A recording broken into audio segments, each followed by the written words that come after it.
Thank you for joining us today, everyone. As a reminder, all GSA online events are covered by a code of conduct. The link for that will be available in the chat momentarily. With that, I am going to turn us over to Shinya, who is going to serve as our moderator for today's session. Hello, good afternoon. On behalf of Dr. Hugo Bellin, who's the president of GSA, who unfortunately couldn't make today's call due to another conflicting meeting at the NIH, I have the privilege to introduce the two speakers, Dr. Monte Westerfield and Dr. Paul Sternberg, who's going to be telling us about the mining model organism data and the Alliance of Genome Resource Portal. So I don't have actually time to go through all the contribution to the zebrafish field and the C. elegans field these two established researcher has, but today's talk is not about their research. It's about a resource that they have been teaming up with other databases like MGI, Flybase, RGD, SGD, and then gene ontology community. Dr. Westerfield leads the ZFIN and Dr. Sternberg leads the Wormburst. I bet many of you have used these websites, but they have been teaming up over the last several years to establish this Alliance of Genome Resources, which I'm going to be asking them to introduce for you, especially if you haven't heard about their initiative. Before going on to the actual talk, I also want to bring this up that the NIH is right now having a request for information on user experience with scientific data sources and tools. And this is specifically asking users to provide feedback about how do you actually get information about scientific discoveries. And these could be related to PubMed and Google Scholars, but one of the important things that they also want to look at to see is how are these model organism databases, individual ones like Flybase, ZFIN, and Wormbase are being used by people in the field. So I would urge you, especially in order for these websites and databases to get enough support from the NIH, I recommend everybody to go to this RFI announcement website, as well as take the survey. It's going to be like 9 questions. It's not going to be taking much time of you, but if you can help advocate that how important these databases are for your everyday research experience, I think that would be great. So with that, I'll pass the screen control to Dr. Westerfield.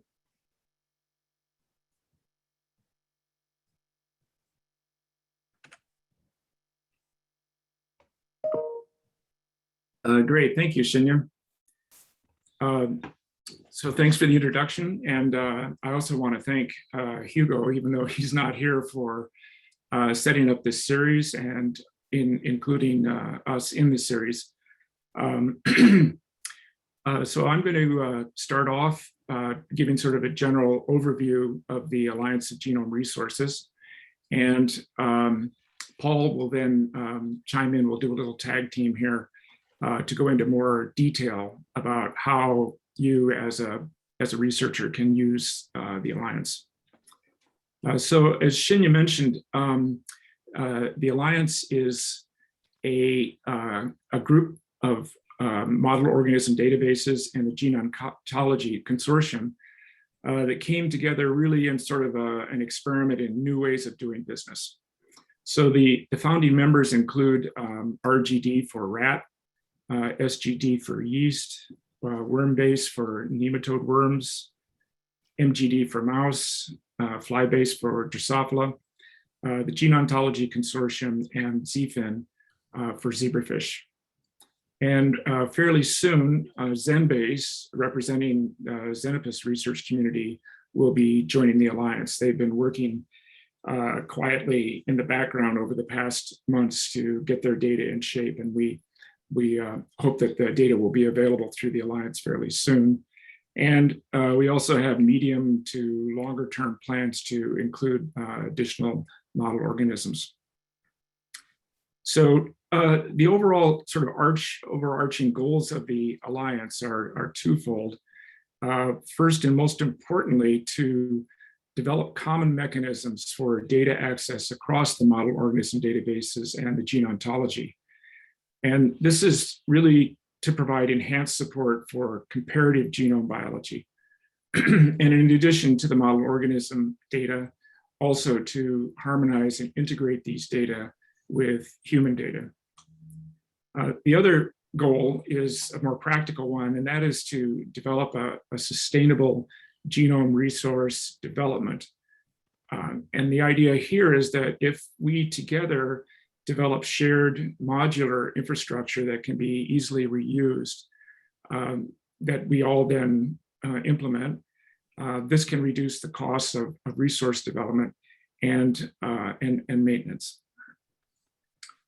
So for all of us biomedical researchers, these knowledge bases, the model organism databases in particular, are a part of our daily lives. Most of us go to these databases almost every day. And so here's an example from Wormbase of the gene page for the LET23 gene, which is an EGF receptor. And it contains a really broad range of different data types related to the gene. Here's a corresponding page for the EGF and EGF receptor gene at ZFIN. Although it looks superficially quite different, actually many of the data types are pretty much the same as what are represented in Wormbase. And just for further comparison, here's a corresponding page from Flybase, again showing a gene page for EGFR. And in each case, these gene pages have information about the gene, nomenclature, a summary of what we know about the gene function, links to variants and alleles, human disease models, and so on. So the problem, of course, is having these data spread among these different databases it makes it a really difficult job for researchers to get a comparative view to find out everything that's known about EGF receptors in all these different organisms. So the idea that we had of starting the Alliance was to develop essentially a knowledge commons. That is a centralized resource that houses harmonized data from all these different individual resources, and then serves that up through a portal similar to the user interfaces that are available through the model organism databases. So the data can be consumed by researchers and clinicians, but in a harmonized and integrated manner. Also, we want to importantly be able to provide download files, both for individual users and also programmatically. And the job of the knowledge centers, the knowledge bases, remain pretty much the same. That is, the individual model organism databases are still important for data acquisition, for nomenclature and development of standards, and of course for continuing to support organism-specific resources, reagents, community engagement, and so on. And the new task here is this really big job of data and concept harmonization so that the data can all reside together and be searched together or within this knowledge commons. So to do this, we thought the first thing to do is to start with genes and to establish essentially a gold standard set of orthologs, because genes are what is the most common data type among the different databases. So to do this, we worked closely with the Quest for Orthologs project and have used very heavily the DIOP tool that was originally developed at Flybase. And we've gotten all of the orthologs from the different organisms into DIOP and then can use that as a means of serving up genes as orthologs within the Alliance. So this then allows us to do a lot of really cool biology, really fantastic comparative biology that you could do now by hand, but is really incredibly painful. Most importantly, we serve up now gene pages with a common style, so you don't have to learn a new interface for each different organism. It allows you to find information about orthologous genes, compare gene expression across different organisms, find out information about variants and alleles, find disease associations, because as I mentioned, we're bringing in human data. You can mine and filter the data, and then importantly, be able to download and programmatically access the data. So here's back to this EGF receptor example. You can just enter this into the simple search form on the homepage of the Alliance. And this brings back now information about genes from a variety of different organisms, including human, disease models, alleles, variants, so on. And so here is the return of that search, and you can see that there are 54 genes that are described and present in the Alliance, 58 diseases, 107 disease models, 267 gene ontology terms, and over 53,000 alleles and variants that are present in the Alliance that you can search for. So what this allows us then to do are a bunch of really cool searches. And I'm going to turn this over to Paul now, and he's going to step through some examples.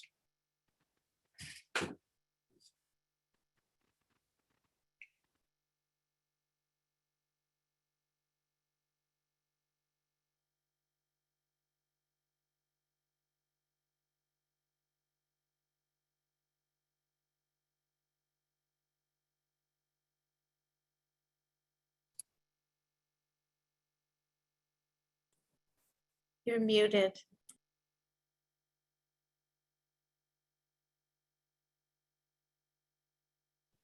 Okay. Right. So common solid genes pages. So Monte very nicely showed how everybody has every day they go to their favorite mod and look up information. And when you want to compare it across species, it gets kind of annoying, right? You know, I'm very used to worm-based. I know about databases. I actually know a lot about fly-based, but it still takes me a while to navigate it. So the first thing we did was just get common styles. So for example, you come back to EGF receptor. If you look in, say, with mouse, you can then get, as Monte mentioned, a set of orthologs here, and you'll get, you'll see the human, fish, fly, and worm. If you click on those, you get gene pages, and they look pretty similar. So it's very fast to go to yeast or rat and get similar information.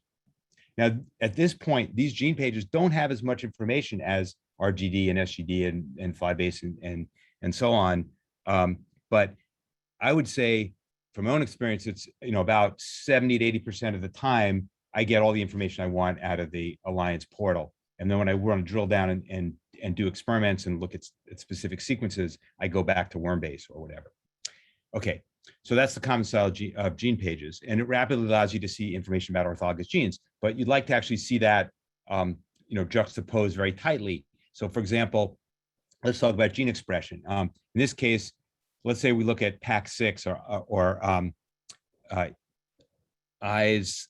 EY is eyes absent, I think, or eyeless, right? It's EY anyway. Great nomenclature. So you now get a set of all the orthologs, and you can choose different stringencies, and you see, in this case, there's a couple of genes from Drosophila and a couple of genes from fish, and one from worm, one from mouse, one from rat, one from, and very, probably weak one from yeast. And then you look at the gene expression, and what you're seeing in this kind of so-called ribbon diagram is orthologs on the as rows, and then the columns are all annotations or anything in anatomy, different life stages, and then cell components. And this is very clear that you see a very strong signal in the nervous system. And if you click on that column, you then get a large table, which starts out from alphabetical order with Drosophila, and you can see individual annotations about expression, so assertions of expression, that eyeless is expressed in adult brain based on in situ reporter, and here's the reference which you can click on and get to the paper. And you can go on and you can filter by assay, stage, location, gene, species, source, and even references in order, and move these tables around. You get a lot of information out. So I'll just say that because it's a harmonized high-level summary, some of these structures aren't present. So the vestibular auditory system isn't really present in C. elegans or yeast. It is in the other organisms. So it's not a perfect cross-species comparison, but it works really well, and it's a fantastic start. And you can always go to all annotations and look at any other details. So that's gene expression, and you get a quick comparative view. So if you want to ask, are orthologs expressed, roughly in the same tissues, you can do that with the Alliance, quickly from any of those genes. Similarly, if you want to look at gene ontology terms, and this isn't the only place you can do this, but you get a very nice similar type of diagram where you have, in this case, back to EGF receptor, set of EGF receptor subfamily, orthology groups. And I'm obsessed with the C. elegans LET23 gene, so I just use that as an example because I know what to expect. And now you can see molecular function, then biological process go terms, and then cell components oozing off to the side of the screen. And again, you get these columns that you can then click on to get more information and get the individual annotations, of which there's going to be a lot. So this gives you, again, uses the harmonized data in a very nice way. Okay, for searches, as Monte kind of showed some of the searches you get, here was looking for a biological process for epidermal growth factor signaling pathway. There's a huge number of returns. So then I asked for just genes, and now I get still 182 genes, but you can see each species how many genes there are. So then I want to just, as a reality check, click on C. elegans genes and see if I got the right genes. So I get 7 genes. They're mostly the right genes. So that's a good way to go. Okay, now what about variants and alleles? So we've been spending a lot of time in the last year getting in information about lab-derived alleles, engineered alleles, natural variants, or variants that have come up from resequencing some of the lab organisms. And there's various ways to display and look at those. I'm just going to show a few of them. So one of them is, if you on a gene page, for example, here's LET60, the C. elegans RAS gene, and you go to the alleles and variants tab, then you get an overview of the genome region with that coding region, and you can see positions of the alleles, and you can go to the genome browser, and I'll show you an example of that later. And you also get a table which lists all the alleles. Again, you can search, you can reconfigure this, and it has different versions of alleles or variants, and tells you something about their type and what their whether they have a phenotype associated with them. Okay, so if we click on the details for this allele, we get synonyms, literature, etc. We can see phenotypes. There's a whole set of phenotypes with this, and you can get details on the annotation, or you can get to the reference. You can also get disease associations with that alleles if you scroll down the page. And you can see in this case, it's implicated in cancer and more generally in RASopathies. It's a RAS protein.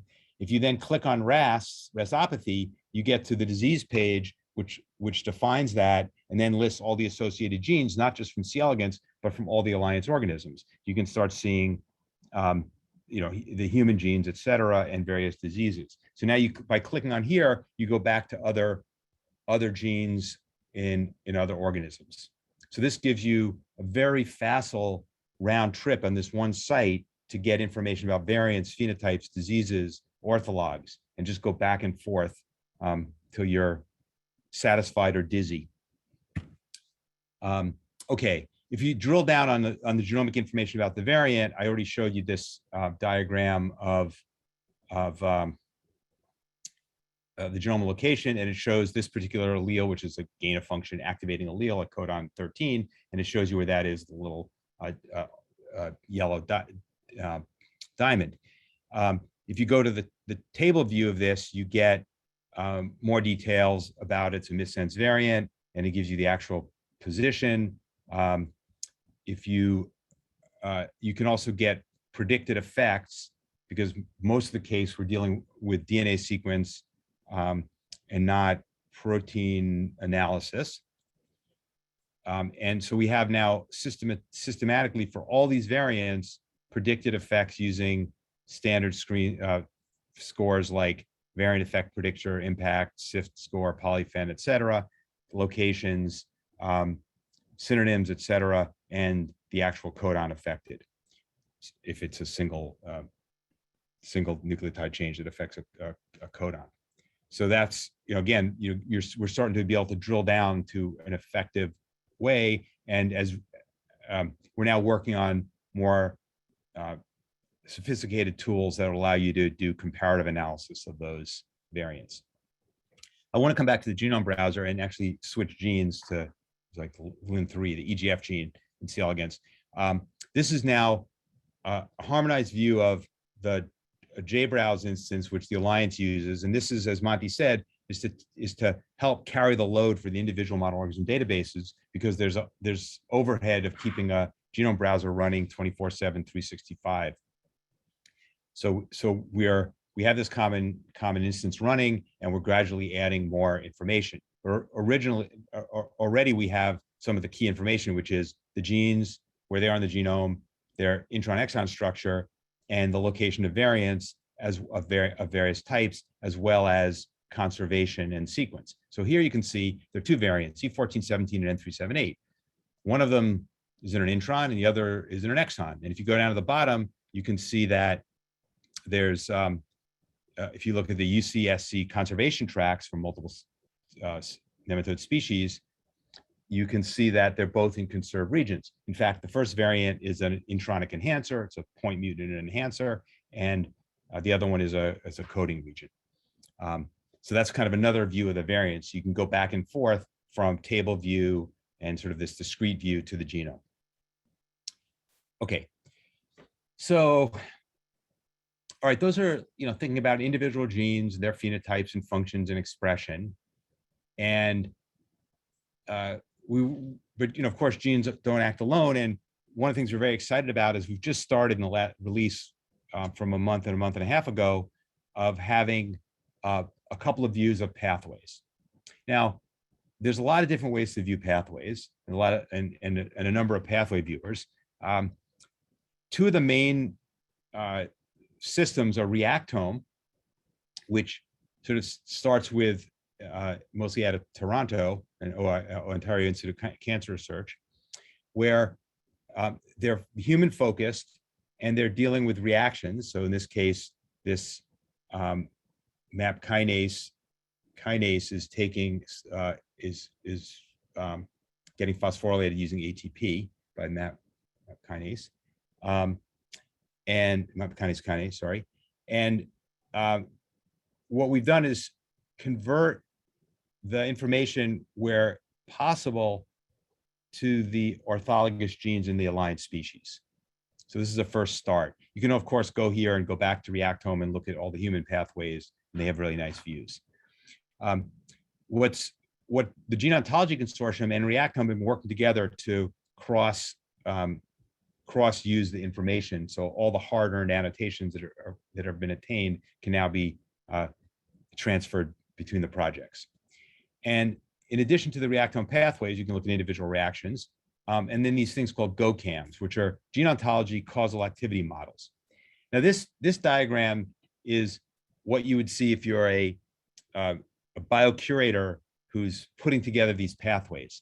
And they have these individual proteins and what the inputs are and the outputs and where they are and how they're linked to biological processes. So this MAP kinase activity is part of a antibacterial innate immune response. And there's all kinds of gory details, all with evidence and types of evidence and references. But it's really hard to look at unless you're used to it. So what we've done, and this is what's really exciting from this summer's release, is we now have an automatic way of taking those causal activity models, which are trying to model pathways like you see here, into something that a geneticist is used to seeing. So here's now the same information from that GOCAM model and infrastructure simplified into what I would draw as a first order pathway for these gene product interactions. Green arrows, the arrows are positive, the bars are negative. If it's solid, it's direct, and if it's dashed, it's indirect or not known to be direct. And you can start seeing the regulatory relationships. If you mouse over these in the live site, which I urge you to do under the Pathways tab, for those genes that have models, if they don't all have models yet, you can get information about that individual product and get to the reference showing those little green blobs. Okay, so this now, one of the things this does is by finally going public with the information that exists, we can see what's missing. And this really motivates now the biocurators to get a lot of pathway information in, because before it was able to be displayed, there's less motivation from all of you and me.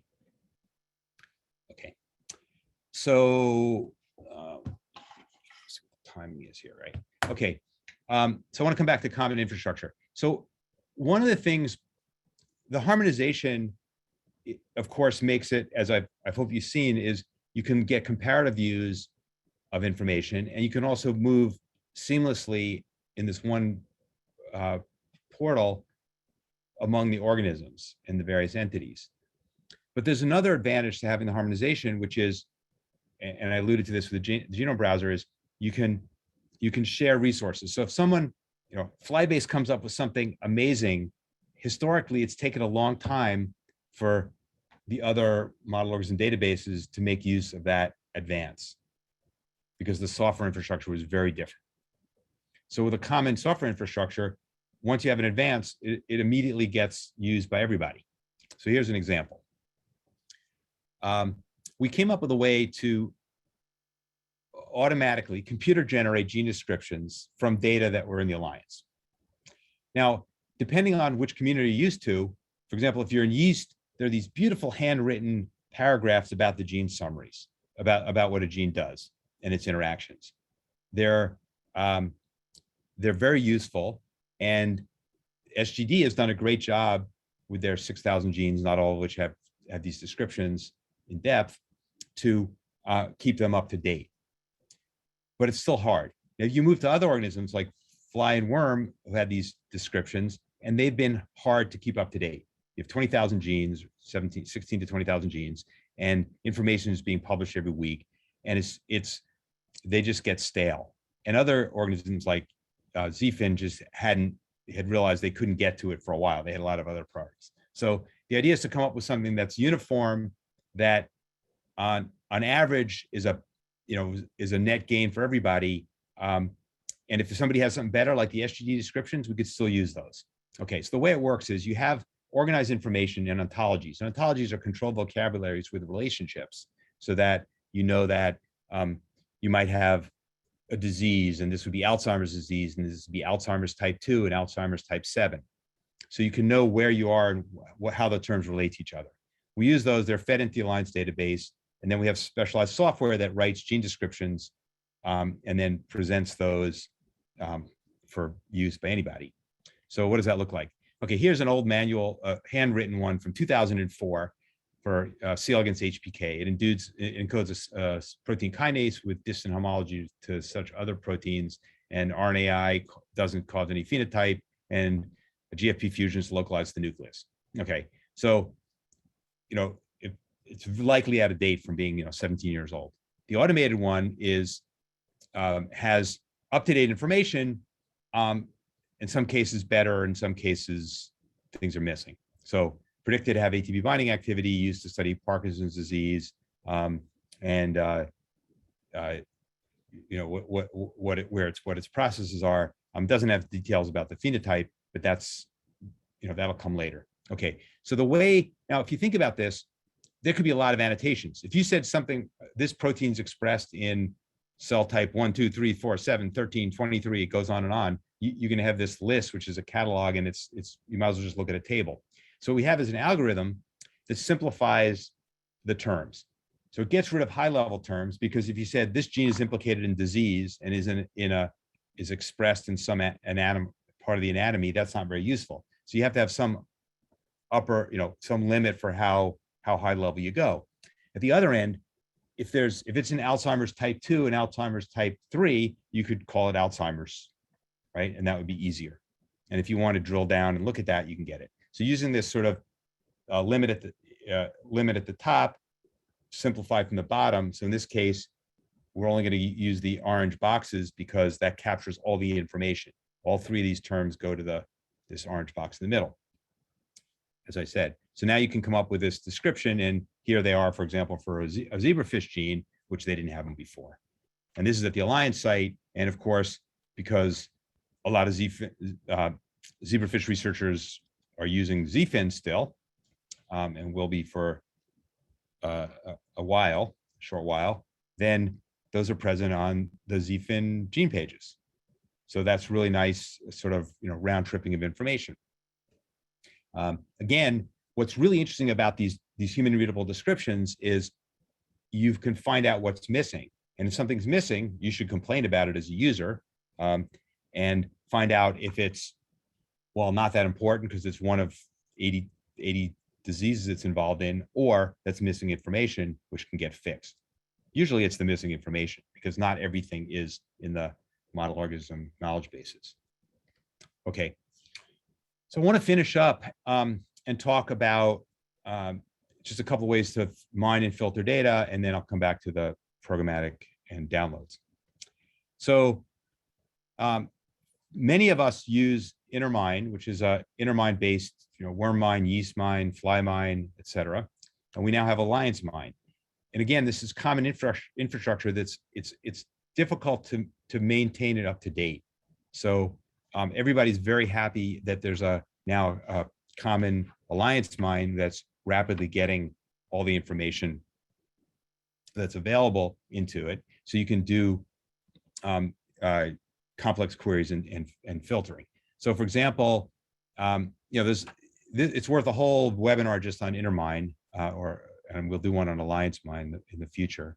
But you can use pre-canned. You can choose from templates. So you say, okay, I want to start with a disease ontology DO term and get all genes. So I clicked on that, and for the term I chose Alzheimer's. So I said, I want all the genes from all the organisms involved in Alzheimer's. So this gave me back this table of 573 rows. Actually, yeah, this is probably already filtered by worm. Okay. And yeah, sorry, I had this out of order. So I got a lot of genes. Then I can add in a filter and say, I just want to have, as a species, I want to have elegance. Okay. And then when I did that, I got back this table of just 573 C. elegans genes, which I could use for a grant. In fact, it's a real example. If you go through that table and look at any of those genes, you get a pop-up that gives a lot of information about the gene description and size of the gene, what type of family, et cetera. So you can kind of rapidly go through and look at this information. Intermine's, it's very powerful software. There's a completely new interface for that that's allegedly way more user-friendly, but it requires more maintenance and tuning to get it to work. So part of the Alliance Mine is to have that other interface, and that'll propagate across all the Alliance organisms. So that's going to be a really nice advance. But another kind of example is if you just want the simplest possible, put in some genes, get all the information out. We also have what's called Simple Mine, where you type in a list of genes. You can ask what's the species. You highlight the species you're entering. In this case, it's yeast.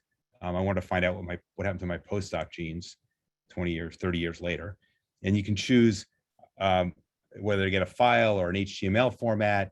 You can merge duplicate genes. So this is actually a good way just to clean up a gene list. You can swap identifiers.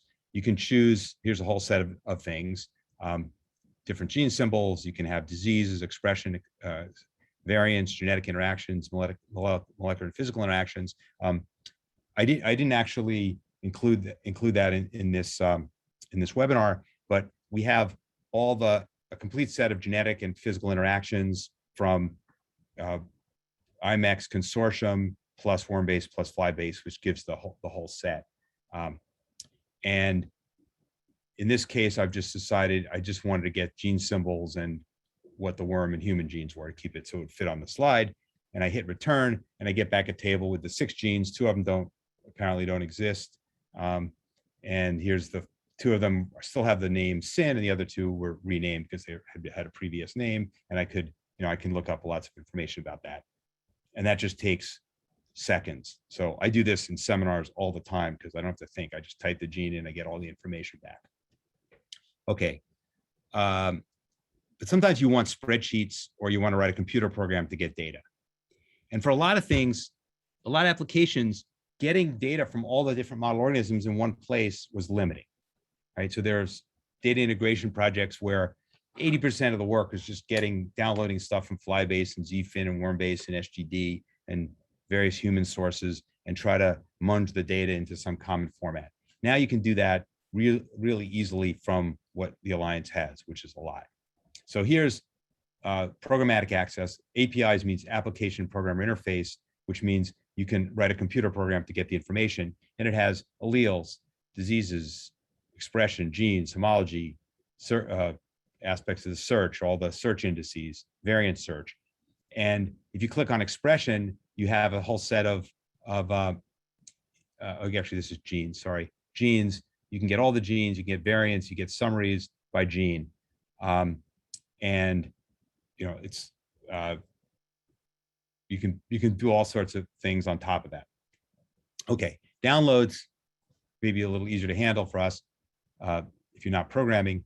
And here's, for example, you can get disease, expression, gene descriptions, molecular interactions, genetic interactions, orthologies, variants, and alleles. And if you look at disease, you now have all of them, or you can get it by species. So if you look at that, for example, well, this is actually gene expression, sorry. Gene expression for flies, I'm getting a big table which goes off the next 2 offices over. So here's just a set of column headers. So it's very extensive download. You can also get all the gene descriptions for all the organisms. For example, here's the ZFIN and just an example of what they look like. So if you want to use those for something. So the service of the community is the portal allows you to play with the data, move seamlessly around. You can also download it. Okay, now this is the other aspect which I just highlight and thank everybody involved is that this project involves all the people at all the mods working, essentially 2 jobs. One is keeping ZFIN running, keeping SGD running, keeping Flybase running, and developing this shared common infrastructure. So it's been exciting and stressful for everybody. Here's a picture, pre-COVID picture at Stanford of the Alliance group, almost 100. Not everybody was there. There's a list of the PIs and funding source at the bottom. And I'll just remind you, you can go to the alliancegenome.org as well as the help desk, Twitter, and Facebook. But really, it's a simple interface up front. Just go and look at your gene. So if I'm in a seminar and I hear a gene about a fly gene, I type that gene in, I find out what the worm gene is because I'm obsessed with worms, and then I go off and I start thinking about it. So the Alliance, I use it every day now. And I think I will stop there. Okay, great. Thank you so much for that interesting talk, Dr. Sternberg and Dr. Westerfield.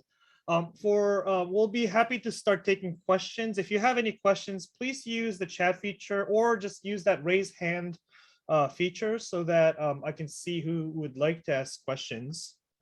And there's the link to the Alliance website has also been posted to the chat. So if you actually want a real time check out your gene of interest and maybe have specific questions, not about the gene, but maybe how to navigate towards your information, please let us know. Maybe I can actually start by asking the 2 of you. I mean, this is a great resource, especially like having all the data in one user interface. I think is very important because like I know how to use Flybase, but then when I move on to Wormbase, then I don't know where to find my phenotype, for example. So this is a great. What's coming next is maybe where I would be interested. So you kind of showed what you can do now. What are you guys talking at the level, kind of high level, about like adding additional features? I see that also you're developing stuff for people that are using this web browser interfaces, but then you have all sorts of APIs that computational biologists can use. Yeah. So it'll be interesting to learn about what your future directions are. So one of the things, the biggest, sort of the right now we're doing some of the infrastructure to support, this in a better way. So having a persistent store so information could get put directly into the Alliance. And part of that is behind the scenes, which is how do we efficiently make the best use of biocuration processes going from the literature to information, including asking the community and authors to participate. So we're working on that as a big infrastructure push. The other one is to go deeper into some of the data. So for example, on anatomy or gene expression, we're working on the high throughput data, and we have the metadata worked out, and we'll move into single cell RNA-seq data, et cetera. So that's in the near future. The other one is that we really want to make there's a lot of information that's either details or specific to different communities. So to survey of yeast, there's like a half dozen things that are really yeast data sets. Same thing for flyworm, et cetera. And we want to bring in those, what we call the long tail.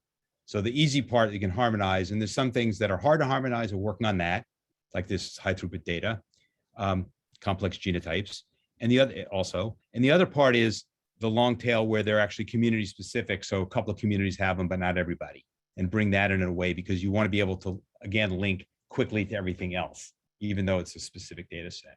So there's behind the scenes stuff, which is a lot of it to make it more sustainable. And then there's the, serving the community with most or everything that they already have, but doing it better. So the idea is that the alliance is the union, not the intersection. So it's bringing everybody up to the best that everybody has, not sort of taking the minimum subset. That's great. Monty might have another answer to that. Oh, that's good, Paul. Great. I see a question in chat by Laurie von Kalm. Thank you for asking a question. Great resource. Thank you. Is there a way to see predicted protein-protein interactions for a protein across organism? Not yet. So we're I would say right now, I think I like Gene Mania is where I would go for predictions. There's a couple other sources like that. So we've had various of the component groups have made predictions in the past and displayed them, but we want to do it in a very principled way as we get all the data in. So we just got the genetic interactions in, the high throughput gene expression data we're bringing in. So then that gets us ready to start doing predictions. And I think that there's a lot of different ways to do it. I think our philosophy is still going to be, we want to open it up and bring in, if people have really good methods and tools and displays, we can bring them into the Alliance framework, because it doesn't all come from the same physical cloud location, right? Even now. Does that make sense, Laurie? Yeah, great. Thank you. There's another, actually, I got it as a private message, but probably this is, again, for the whole crowd. Can you expand, this is from Nirav Shah. Can you expand on what the plans for how you envision the single cell RNA-seq data being used? I might have missed this, but did they mention that this is currently in the works and would take a while to update it with all the genes? So I guess it's in the works. How would that be kind of like maybe displayed or used by the users, or what is maybe the format that you guys are thinking about? Well, we're still, I think the different individual organisms are still working out the way they're doing it. So for example, C. elegans, there's a nice set of all gene expression from all neurons. So what you want is the users want for a given cell, what genes are there at different thresholds. So we haven't, so what we'll first do in the Alliance is have anatomy pages, which we don't have, which then link anatomy to genes and to phenotypes. Okay, that's in the works. The other is you want to look at a differential gene expression, and there are various ways to do that. So what's the most likely specific gene for this cell type? So it's still really kind of at the cutting edge. You still have to realize that a lot of the single cell papers are defining cell types that are kind of still murky, right? And it's a little better if you know damn well what this is a B cell and this is a T cell, but then there's lots of subtypes. So it's kind of matching it to how well we're modeling the anatomy, I guess I'd say that. I don't know, Monte, do you want to add to that? Yeah, I think also our real overarching goal here is comparative biology. So having these single cell data sets from a variety of different organisms allows you to maybe validate a cell type. So if it shows up the same gene expressed in the same cell type, across organisms that could give you some confidence. So I think looking at the similarities, the differences, again, right now, that's very hard to do because the data are spread all over the place. So I think a big goal of the Alliance will be to harmonize the data, get it in, and serve it up in a comparative way. Great, thank you. I think the fact that also Paul mentioned that the current AGR lacks the anatomy page, which is, I think which is something that's very, very important. For example, kidney in flies is not called kidney. For example, it's separated into 3 different places in the body, like Peyer's tubes, Garland cells, and pericardial cells. And if there is actually a way to kind of match these like organ specific thing, that would be really cool. Yeah, just to be clear, we have anatomy. What we lack is a page that describes the anatomy, like a gene page, so a summary. That's what we're lacking. We have the anatomy in, but great. There's one more question. Stephanie Moore, thank you for asking this question. New technology have opened the doors to potential expansion of the number of different model organisms that researchers use for human disease focused in other studies. Is this resource set up to facilitate adding new model species in addition to taking in new information about the species that are already represented? So I guess Monte talked about in the beginning, Zenbase the Xenopus is going to be joining the Alliance, which is, I think, is very exciting. Are you going to be open to more additional data sources? Because there are like non-traditional model organisms that are actually starting to become more and more used because of like technologies like CRISPR.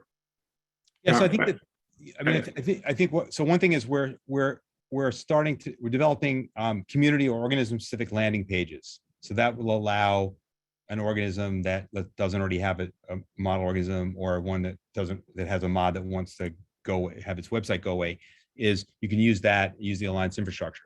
Now, it's actually not that hard. The only, I'd say, concern for me right now is if it's adding another organism like frog, you can figure out the orthology at this high level. If you said, I want to add in, we have 10 different nematode species we have genetics on, right? We want to be able to, we want to compare those in a different way, because we want to compare those, for example, to C. elegans, where we want to compare a bunch of insects to flies or a bunch of rodents to mouse and rat. So I think what we're thinking about, don't have concrete plans yet, is how do we do clade specific orthology and do the comparative biology at different levels of phylogenic difference, right? So it's easy to bring in, very different things, palm bee or whatever, right? Xenopus. So we are thinking about that because we want to serve, some of us actually serve a lot of different communities. Worm-based also has other worms already, and we want that to be integrated in, but it would just make it too, somewhat too ugly right now. We need a different kind of display. Let's put it that way. It's not a hard problem once you state it. Oh, very, very interesting. One more question here, Tuba Fair, thank you. Are there plans to incorporate comparison at the level of gene regulatory networks across species, like similar to reactome pathways? So I guess this is talking about like gene regulatory networks. So I guess it's like more transcriptional factors regulating transcriptional factor, I guess. If this is not the right thing, Tuba, you can. Yeah, no, that's right. I think it's a great, so, it's on the list, but it's not immediate. And if Tuba or anybody else, want to discuss that, I'd be happy to, because it's something I think about. The starting point would be getting all the data and having, we sort of have the concept of a regulatory building, a encyclopedia of elements, right, for each organism, right, and then the connections. So, yep, that's not going to happen this year. It's a great idea, though. Yeah, yeah, very exciting. Yeah. And one great thing also, you showed, Paul, about this allele page, which I thought was very nice to show all the variants and along with the conservation. I also heard that there's also a plan to actually try to also map all these model organism mutations or variants onto human genome, reference genome, so that you can say that, oh, I found a patient with this specific mutation. Oh, there's actually a C. elegans ENU or EMS allele of the same mutations. I think that those reagents, kind of thinking about in the context of like searching mutations across species, which I know it's going to be technically challenging because you have so many kind of different splicing mutation, but something like that, I heard about it. It's actually on the works, and it's very exciting. Yeah, it's on the works. We had a lot of discussion, and as you said, it's really kind of just dealing with the nitty gritty of how do you deal with the isoforms and get the display right. So it's kind of basically, for everybody, it would have, you have a multiple alignment, and then you can see where the variants are. And it's also related to the infrastructure work that Paul was talking about. So the size of the data sets just goes up enormously when we bring in all of the human high throughput data. So we're trying to work on that to make it efficient and to be able to do really cool searches, and you don't have to wait 3 days to get the results. Great. Any other questions? Anybody too shy to type in the chat, you can actually raise your hand. Okay, if not, thank you to the speakers. It was very informative. And again, I urge everybody that's on the call to go on to AGR website, Alliance website, and type in your gene of interest. See the wealth of information that these people have gathered for you. One thing that I also wanted to mention was that this meeting has been being recorded. Once we actually have all the closed caption and stuff like that, we're going to be uploading this on YouTube. I can actually have a link to the previous 3 YouTube videos that were here. But again, I think thank you all for joining. I think there's also some there's one question maybe. Sorry, these are kind of private questions, so I can maybe individually answer. But yeah, thanks again for joining, and again, thanks to the speakers, Monte and Paul, for an excellent introduction to the Alliance. Thanks again for the opportunity. And thanks GSA, and go to that NIH questionnaire. Yes, please. If you joined late, NIH is having a request for information about databases and what you use routinely. If you can go there and say that we love Alliance, we love fly-based, worm-based, ZFin, that's going to help sustain the efforts of these people. So thank you all. So we'll see you in a month and for another exciting talk. I think it's going to be by Melissa Handel at the Monarch Initiative, which is also going to be talking about multiple data integration, which I think is, we talked about Marvel last month, but I think all these initiatives are actually helping each other at the same time. I think they have very different strengths. So I hope you enjoy listening to the other talks too. Thank you so much.